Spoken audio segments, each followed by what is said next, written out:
Bonjour à tous et bienvenue sur la Tribune de Coruscant pour cette nouvelle vidéo de la Tribune vous répond, série de questions-réponses sur l'univers Star Wars. Avant de commencer cette vidéo, je vous invite à aller nous suivre sur les différents réseaux, que ce soit Facebook, Twitter ou Instagram, si vous voulez vous tenir au courant de l'actualité Star Wars. Aujourd'hui on commence avec la question de Zorba qui voudra en savoir plus sur la présence de l'espèce d'E.T. dans Star Wars. Dans l'épisode 1, on peut remarquer une capsule sénatoriale qui contient quelques aliens qui ressemblent à E.T., personnage principal du film E.T. l'extraterrestre réalisé par Steven Spielberg et sorti au cinéma en 1982. Dans ce film, un clin d'œil à Star Wars avait été placé par Spielberg, avec notamment des jouets Star Wars mais également un costume de Yoda, le thème de Yoda composé par John Williams apparaissant d'ailleurs quelques secondes.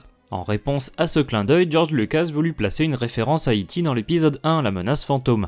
Nous avons quelques informations supplémentaires sur cette espèce dans l'univers canon et l'univers légende.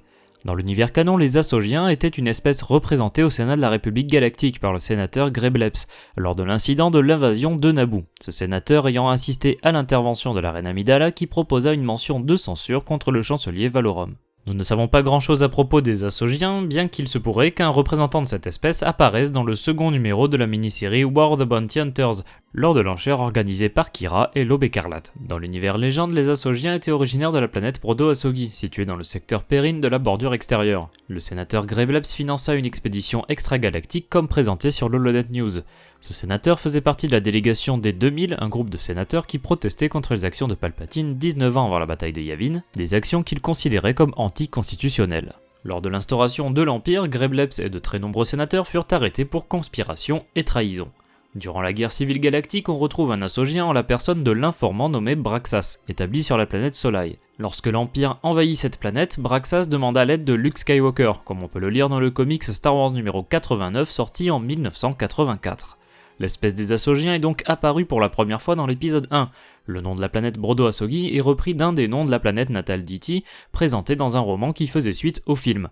C'est l'auteur James Luceno qui reprit le nom Brodo-Asogi dans son roman Vent de trahison. C'est également dans ce même roman qu'un nom fut donné au sénateur, à savoir Grebleps, qui est tout simplement le nom Spielberg écrit dans l'autre sens. Le voyage extragalactique mentionné par Holonet News est bien évidemment une référence au voyage entrepris par E.T. dans le film de Spielberg. Enfin, c'est l'auteur Abel G. Peña qui, via la nouvelle Skywalker's A Clone Wars Story, donna tout d'abord un nom officiel à l'espèce, donc les Assogiens, et qui fit le lien avec un personnage doté d'une apparence similaire, le fameux Braxas présent dans le comics de 84, officialisant a posteriori son appartenance à l'espèce des Assogiens. On poursuit avec la question de Beorn qui voudra en savoir plus à propos du destin d'un certain vendeur de bâtons de la mort. Dans l'univers canon, lors de la traque de Zamwezell, Obi-Wan rencontre au comptoir du club Outlander un individu assez spécial qui lui propose des bâtons de la mort. Ce dernier s'appelle Elan Sel Sabagno, et également connu sous le nom Elan Sliz Bagano. Il était un Balozar, une espèce proche des humains qui disposait de 2 antennes palpes sur leur tête, ces 2 antennes constituant la seule différence notable avec un humain.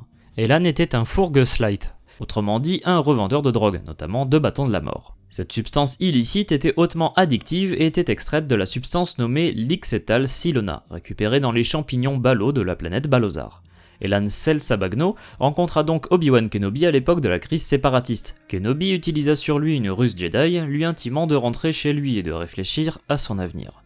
Suite à cette manipulation mentale, Elan quitta rapidement le club et rentra chez lui. Nous ne savons pas grand chose sur ce qu'il advient d'Elan, mais nous pouvons le retrouver dans le comic Star Wars Adventures numéro 25. En effet, lors du règne de l'Empire, alors que Leia Organa et son amie Emily Noldo, originaire de Gatalenta, se baladaient dans les bas-fonds de Coruscant, elles croisèrent Elan Sel Sabagno, qui était accompagné de son enfant. Elan ayant entre-temps vraisemblablement fondé une famille, peut-être grâce à l'intervention d'Obi-Wan.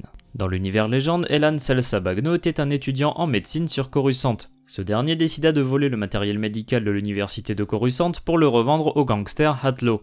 Elan devint rapidement un Fourgeslite spécialisé dans la vente de bâtons de la mort. Il finit par développer une addiction à cette drogue, bien qu'en tant que Balozar, Elan était relativement immunisé aux effets secondaires les plus graves de cette drogue.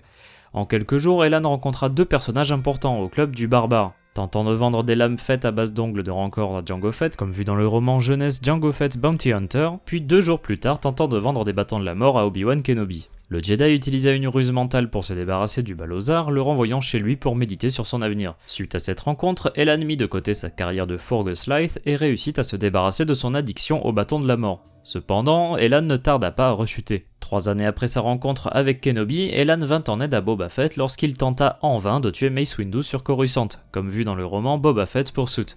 Dans le comics Evasive Action Recruitment se déroulant après la guerre des clones, on peut voir qu'Elan a réussi à changer de vie, ce dernier distribuant des brochures sur Coruscant pour tenter d'inciter les gens à éviter de consommer de la drogue. Il croisa le chemin dans ce comics de Jedi fugitifs, Drake Logran et Zonder. Elan fut bousculé par un soldat clone et le Balozar se dit qu'il devrait réfléchir à son avenir, la manipulation mentale d'Obi-Wan ayant fait son chemin dans son esprit bien des années après leur rencontre. Merci d'avoir regardé cette vidéo, j'espère qu'elle vous a plu. Si c'est le cas, n'hésitez pas à laisser un like, à la partager, à vous abonner et activer les notifications si vous ne voulez pas rater les prochaines vidéos de la Tribune de Coruscant. Vous pouvez nous poser vos questions dans les commentaires de cette vidéo ou bien sur les différents réseaux sociaux Facebook, Twitter ou Instagram. A bientôt et que la force soit avec vous.